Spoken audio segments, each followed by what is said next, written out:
At a village hall in Western Kenya, a very special ceremony is about to start. For these children, it marks an escape from a life of poverty, illiteracy and isolation. But for the charity that helped them achieve it, this is a success story, found in one of the poorest and most desperate places on the continent. Rachu Onyo district and Homa Bay County on the shores of Lake Victoria have been decimated by HIV and AIDS. They continue to face an orphan crisis of unprecedented scale. With an estimated 2.4 million orphans in Kenya, it requires a unique and ingenious solution. I knew the magnitude of the problem, and I was sure that an orphanage would never solve that problem. Orphanages are very expensive to run. It is so costly. When we could look for another solution that could take care of more children and less expensive. Children in our traditional cultures, they were taken care of by relatives. So if a child is a total orphan, they will be staying with either a grandmother, a grandfather, or a relative. So I began to look for an approach that would strengthen this structure that naturally exists and is within the traditional system. How can I empower this person who is keeping the child? The message we brought to them is, the children are your responsibility as an African community. But we will support you to do that which you desperately want to do in the best way, but you lack all the resources to be able to do it.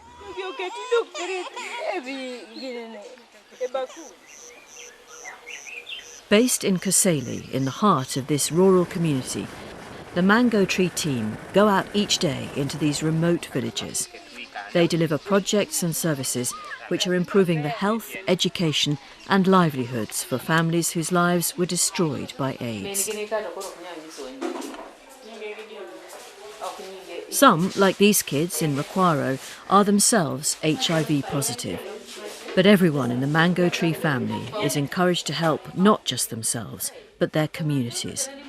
It's a mutual commitment between charity, child and guardian that underpins everything Mango Tree does. With infection rates still as high as 20% in some areas, HIV tests are conducted in marketplaces along the lake and in secondary schools.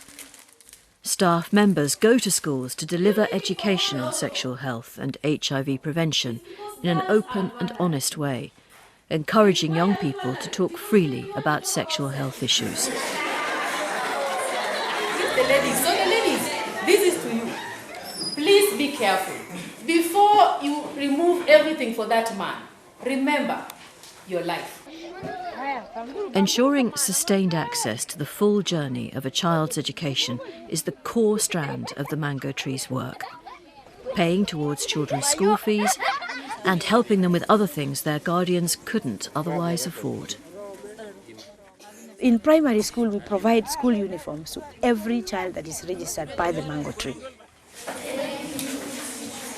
Because that makes the child confident and they look like everyone else and they're happy to go to school.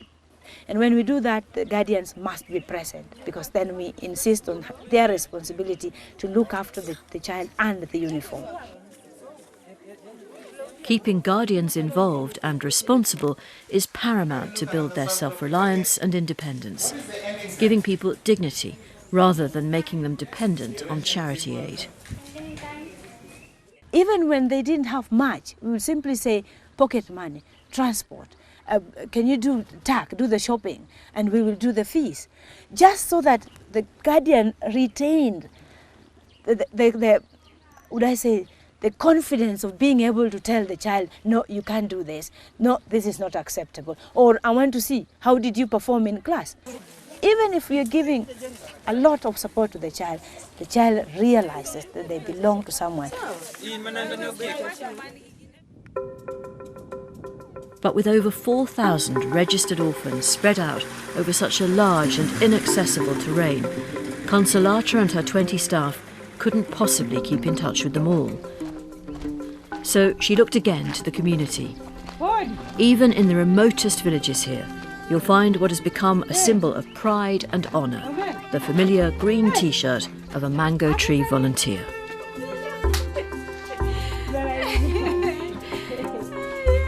We believe that the poor are not too poor to give. They have something they can give. They can give their time, they can give their moral support, they can also give their presence.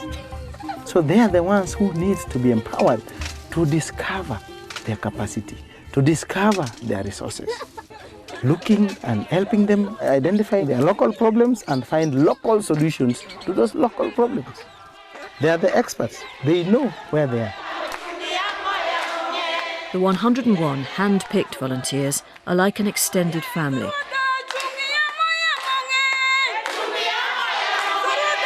They're the charity's eyes and ears on the ground, advising the guardians and the charity itself.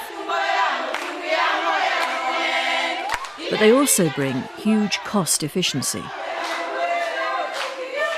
When you talk of cost efficiency, in one way or another, the work of the volunteers has saved Mango Tree £290,000. We only have 21 staff, and these are delivering services through a network of 101 volunteers to over 4,000 orphans. That's incredible.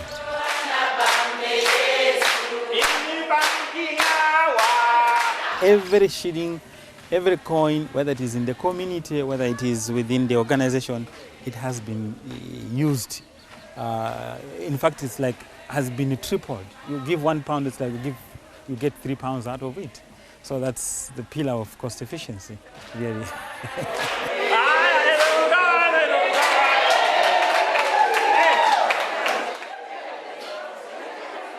Now, when the child has gone to school, because he has school uniform, he has good health, and he has school fees paid, the child has to go back home. From the mountains down to the lake itself, the economy is struggling here. Desperate poverty has seen the growth of sand harvesting, digging out and selling the soil for use in the building trades of Nairobi and beyond. It's left huge tracts of land with shallow and infertile soils, directly threatening the food security of the mango tree orphans and their families.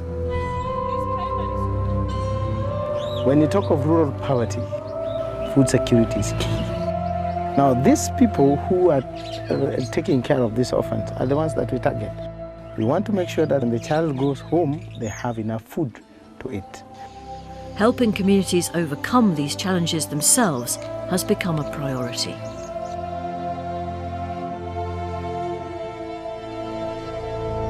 Back at headquarters, Wycliffe and his team have developed a series of livelihood projects and set up a model farm to test and perfect new methods that can then be adopted by local farmers. The farm manager is also a former beneficiary of the mango tree. With horticultural training, he now works for the charity to help others in his community. What we are actually doing is to ensure that the technology that is promoted within the field under the livelihood projects are demonstrated at this place. So once they come, they are able to see the exact technology that they're supposed to be adopting. One of the key crops here is the mango. While the local species grows well, the trees soon become too large to easily harvest and the fruit is small. But teaching grafting methods with a more prolific species allows local farmers to get the best of both worlds. We graft them on the local mangoes because the local mangoes are resistant to diseases within this place. And they are used to this soil and they are used to this environment.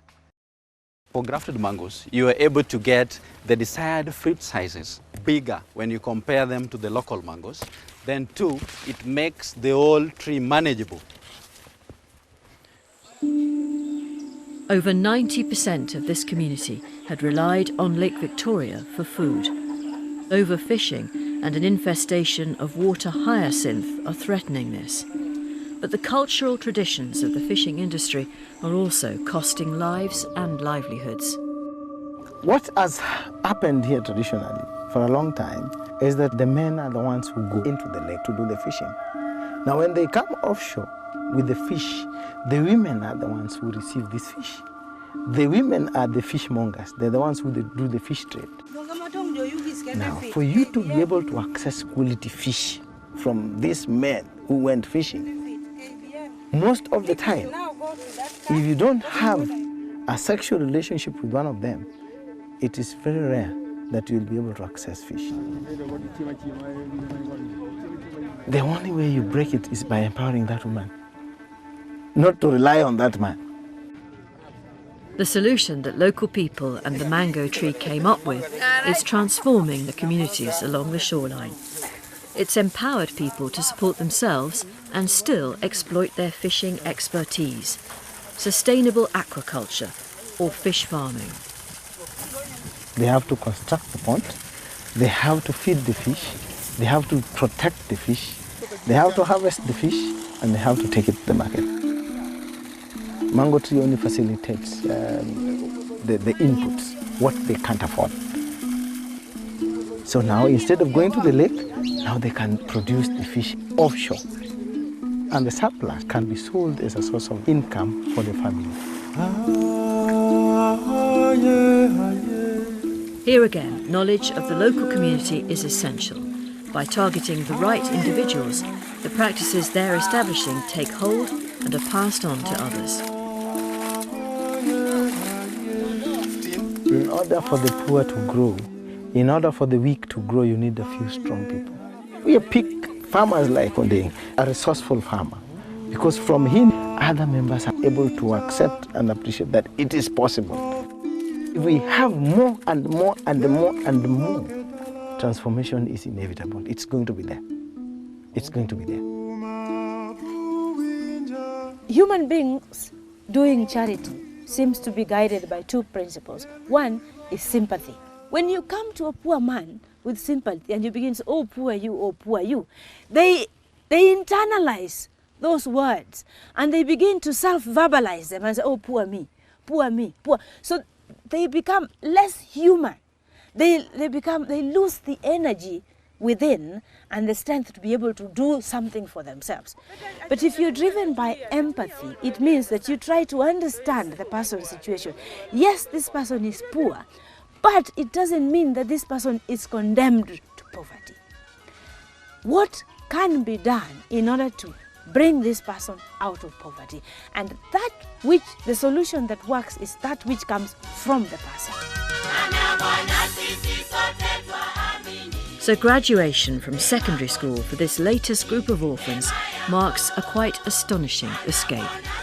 And it's one they've made themselves that leaves them not reliant on Western aid, but self-sufficient, and an inspiration to a community that desperately wants to help itself. It's not an easy task. It's not instant coffee. But the journey has begun. And I'm so sure that the kind of engagement that Mango Tree has given to this community, the kind of trust and belief that this community has for the organization, that trust must not be lost. Because somehow I feel like they are only hope for now. So that hope has to be maintained. We have to keep that hope. We have to do more. The mango tree, a tree that's already growing, all you need to do is to water it and it will grow on its own. It's the same way. We look at the community, we say, they already have a potential. All you need to do is to energize them, to empower them, to stimulate them, and they will be able to produce their own fruits. And that's what we are doing with our children.